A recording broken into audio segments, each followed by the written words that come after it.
Church, you know, I have words I am to speak, but I'm telling you, I'm all in what was being sung. So give me a minute here, because, you know, I'm right where I need to be. Church, you know, this is a beautiful service, and I am so glad that we are all here together to experience it. Because it's what this service is saying to me, is that God is moving through us, that we may do something with what God is giving us.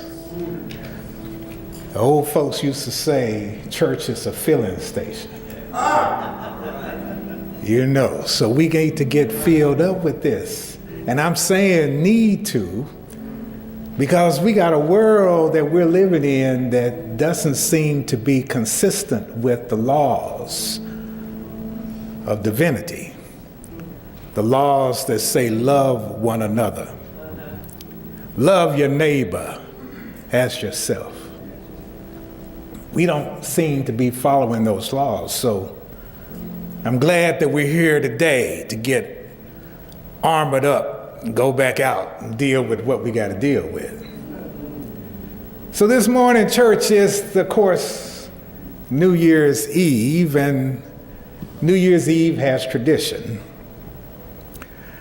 I recall growing up in my small hometown of Sapulpa, where New Year's Eve meant watch services, where you go to church at night and wait till midnight. And while you're waiting, you're singing and you're testifying. Now, we, in my little family, we went to some, but we didn't make it as an essential part of New Year's Eve. No, we were turning on Channel 8 and watching Dick Clark. Because that's another tradition. Right. And we would laugh and sing and do that as well. But I'm here this morning to try to say that, you know, tradition does have its purposes. And when those old folks were singing and testifying, they were giving thanks and using that time to engender hope. So the title of this little talk I want to give is Hope Dawns. Hope Dawns. Now I want to speak on what that means, because hope is the theme for the month of December, and this is the last Sunday to get hope in there. So I want to speak on what that theme of hope dawning really means to me, and hopefully you'll feel what I'm feeling. That's from Maze, isn't it? I feel what I'm feeling. You see, I am a preacher, but I do listen to music.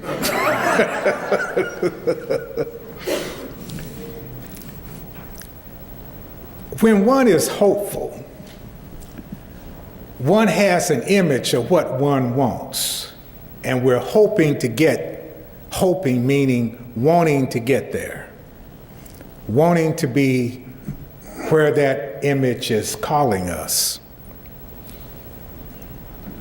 I have been learning some things lately about images and wanting. And I am here to tell you that it's an important break in my life, a breakthrough, you might say. You see, for some folks who may not know, I don't see like everybody else. I see differently. Some people would say I am blind. I choose not to say that. And that's what I usually tell people. You know, I choose not to say I'm blind. Because when people, you know, deal with you as a person who is blind, they think disability. And when they think disability, they think you don't know what I know, you don't think what I think, you don't feel what I feel. So therefore, I have to do this for you. So people say you're blind, and then they start talking louder. because you're disabled, right? So I need to talk loudly because you're not like me. So we do that. You know, when people think that you're blind, they think that that means that you can't walk. So they grab hold of you and they drive you like they're driving a car. You know, they moving you this way and that way, and it's like, no, don't do that. I can still walk. Don't push me and pull me, right? And then my favorite one is when people think you're blind, they say, you know who this is? Yeah, you know my voice, don't you? Like I know everybody's voice. No, I don't know your voice because I'm not around you enough to know your voice. But that's not on me. Don't be mad at me, right? So, you know, church, I have not wanted to be in those circumstances. And so the image that I have made is to try to be as, quote unquote, normal as possible. And that means that you don't draw attention to the fact that you can't see. So I have learned some things, though, because I've been studying this thing about hope. I remember a brother who is now an ancestor. He's passed on. And we talked a lot. You know, we would talk all the time about current events. And somewhere in the conversation, the brother would say, well, you know, we praying for you, Brother Gerald, that you'll see again. And I said, well, brother, you know, I appreciate that, but I'm okay. I'll be all right. There's all kind of technology out here. He said, yeah. But, see, I'm not normal. So, you know, when your brother is talking to you like that, you're saying, okay, well, but church, I'm coming to the realization and acceptance that my hope is not that I will one day see. That's not where I'm hoping. My hope is that I will see right now, no matter what seeing means. What does seeing mean? Seeing means that I get it, that I receive it, that I am connected to it. So I'm saying, Brother Gerald, instead of the prayer about seeing again that the brother wants to pray for you, you pray the prayer that you will be in connection with others. Yes. That you will be on that place. And that's why when the sister was singing, I was right there. My whole body, I was moving with it, right? Yes. All of that, because I'm connected. I know I am right where I need to be. So, but that, you know, now this is what happens when you get these points of breakthrough.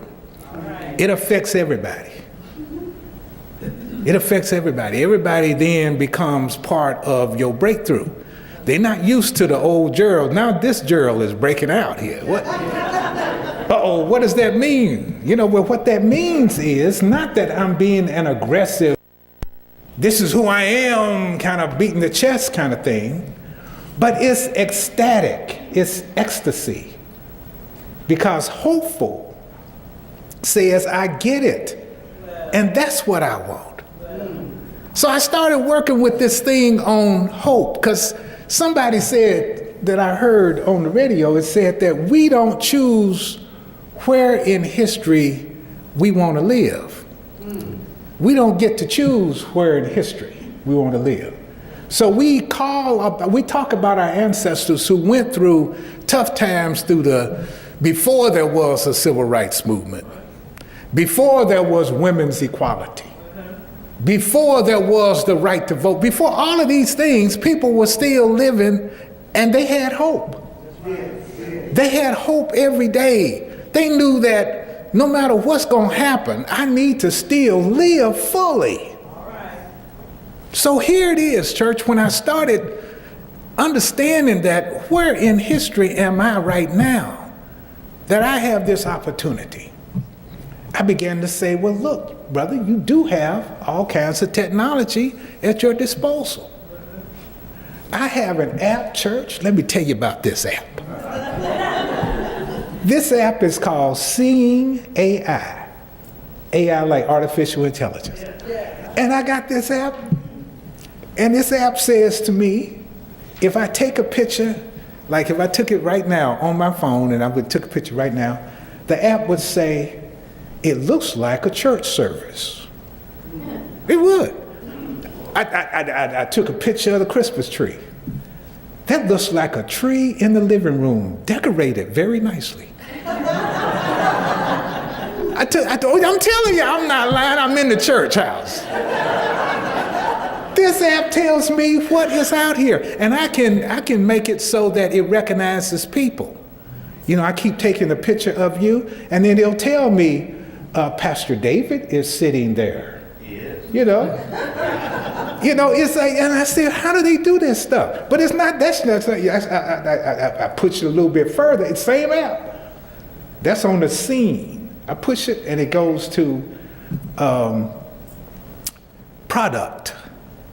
So I take a picture of the barcode on the products we sell. He'll tell me what it is.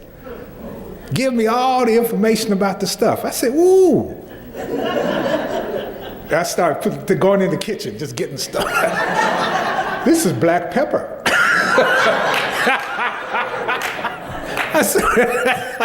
I got excited.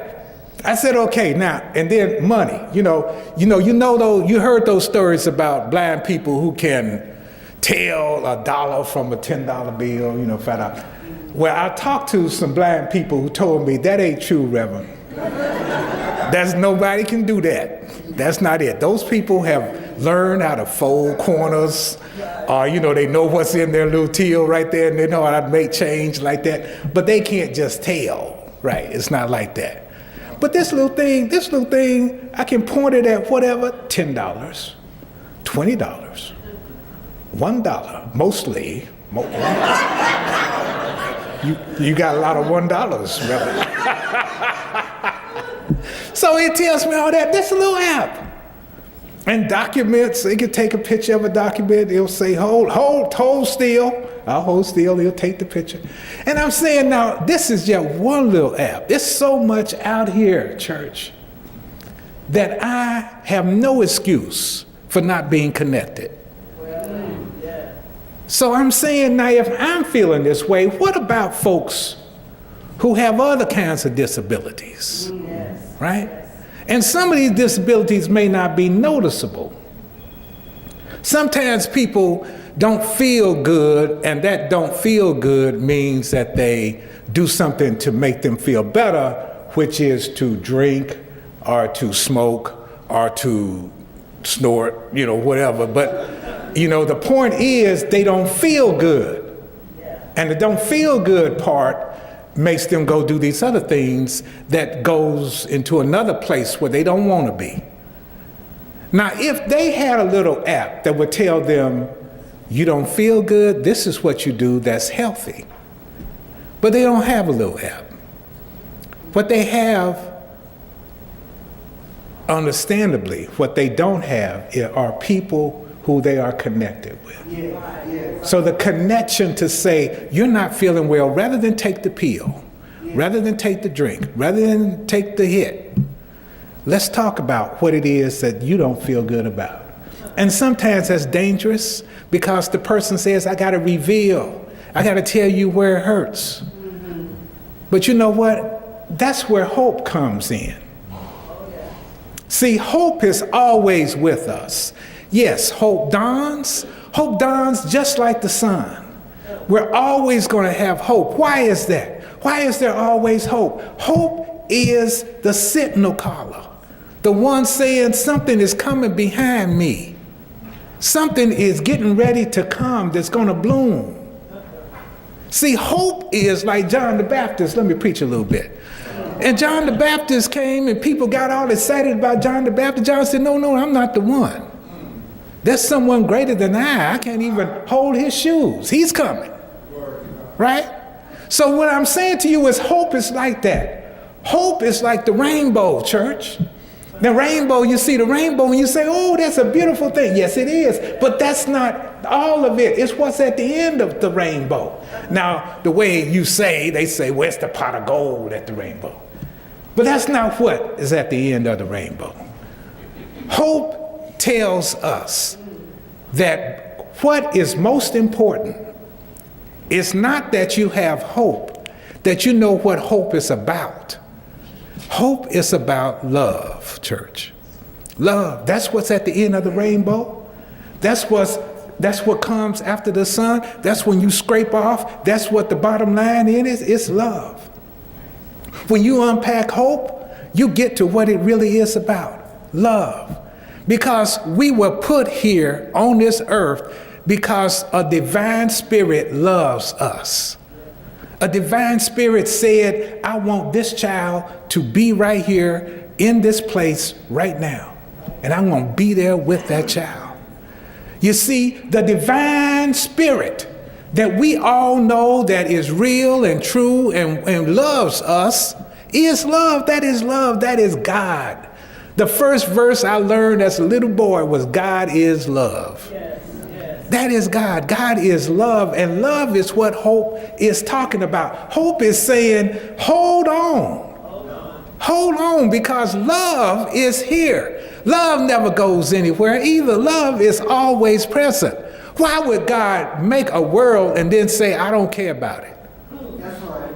No, this place is full of potential. What is potential? Hope. Come on, man. This place is full of the opportunities. What is opportunity? Hope. Yeah. But you got to put opportunity and conviction to work to make the love come out. See, when we get to that place that we say, I really am tired of this.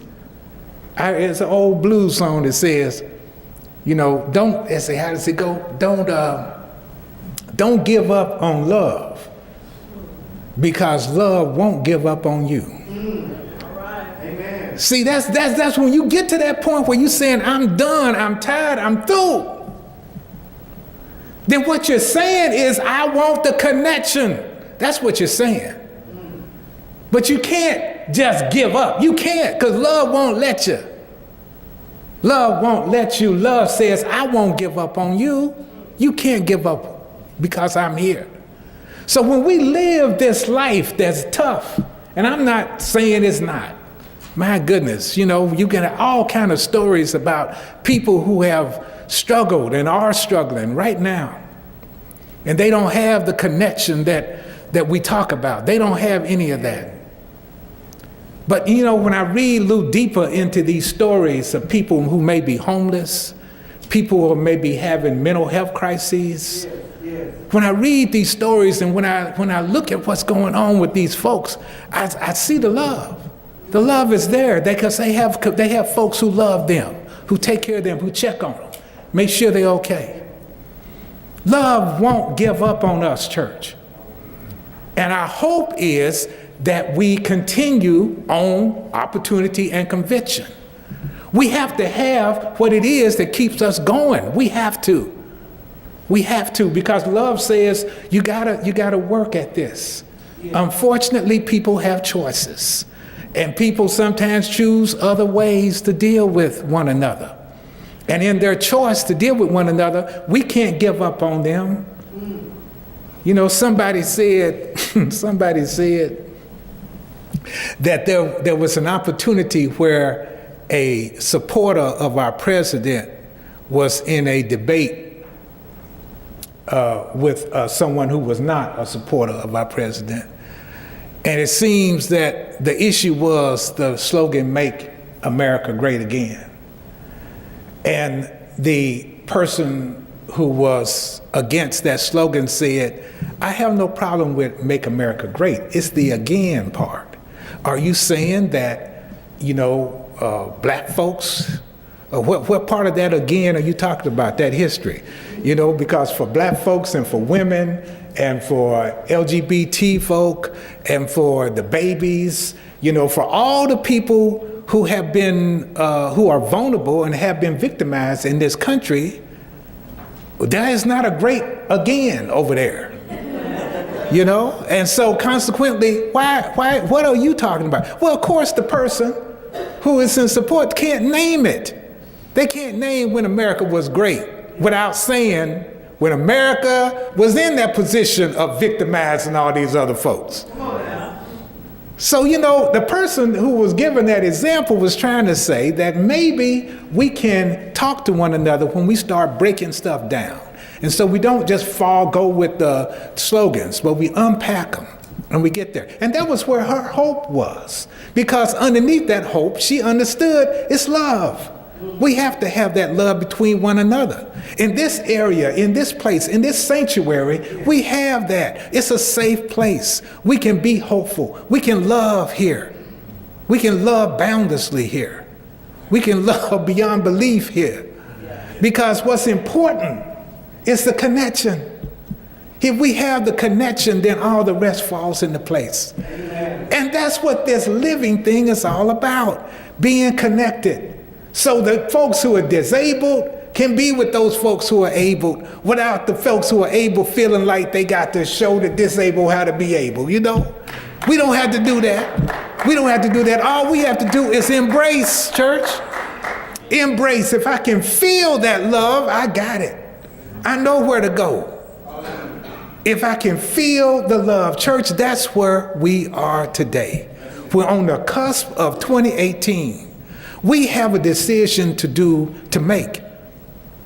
And it's not so much a decision that's new, that's brand new, because every single day this decision comes up. Can I be hopeful? Can I be hopeful today? Because you know, if I can be hopeful, I can get to the love that's underneath. Do you hear me, church? Yeah. When the sun is rising and you see sun in the sky, you know that sun represents hope. Yes. That hope is there saying this day. What's that song that we sing, lift every voice and sing? And it's something about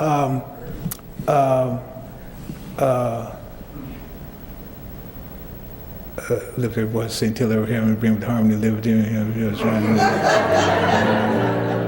What's that song? We sing a song. Sing a song, yeah, sing a song. Sing a song. Full of the faith that the dark past has taught us. Sing a song full of the hope that the present has brought us. Facing the rising sun of a new day begun. Let us march on. Let us march on. Till victory is won. Is the one. Amen.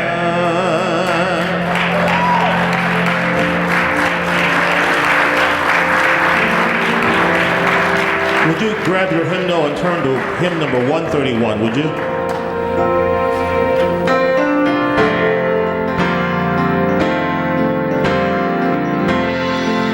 Love will guide us. Love will guide us. Peace has tried us. Hope inside us. Let's stand together. We'll lead the way on the road from grief to giving. Love will guide us.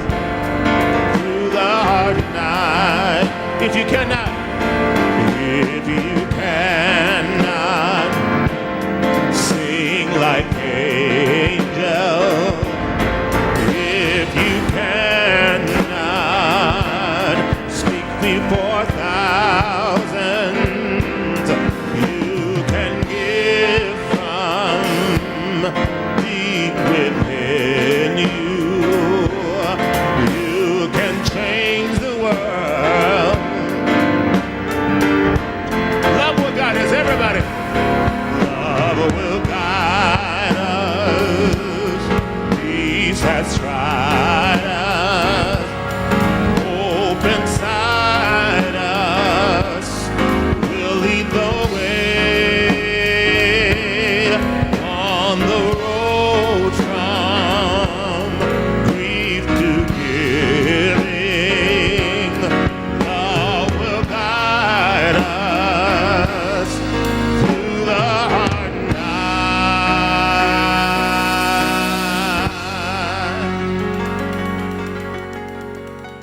Hey, we're so happy you're visiting with us online today. We love connecting with people all across the country and around the world, sharing our powerful message of love beyond belief. There's something new happening here. You can now join All Souls as a virtual member. Our virtual membership is designed for friends who live outside of Tulsa, Oklahoma, and who want to engage with All Souls in a meaningful way. You can be part of an expanding family, a global family really, wherever you are. If you live in Oklahoma, Ohio, or Orange County, California, Canada, or Cameroon. By becoming a virtual member, you'll be able to deepen your connections with members and friends here in Tulsa and with members wherever you are. Each week, you'll receive special All Souls content tailored for you, our virtual members. Virtual members have access to pastoral care, to personal prayers, and also receive invitations to exclusive web events.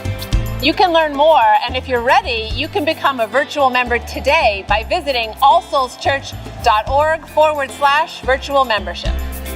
We're grateful our ministries are having a positive impact on your life, and we want to share the good news of love beyond belief with more and more people.